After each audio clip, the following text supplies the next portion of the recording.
నిరుద్యోగ యువకులకు నా నమస్కారం. నేను మీ పరకాల ఎమ్మెల్యే రేవూరి ప్రకాష్ రెడ్డి మాట్లాడుతున్నాను.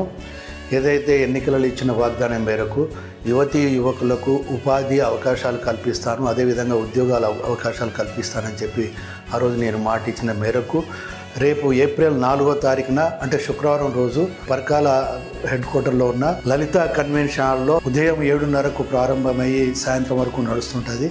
ఈ జాబ్ మేళకు 50 కంపెనీల వరకు వస్తున్నాయి కనుక వయసు వచ్చి 18 నుండి 35 సంవత్సరాల వరకు ఉన్న యువత పాల్గొని అవకాశాన్ని ఉపయోగించుకోవాలని చెప్పి విజ్ఞప్తి చేస్తూ సెలవు తీసుకుంటున్నాను. జై హింద్.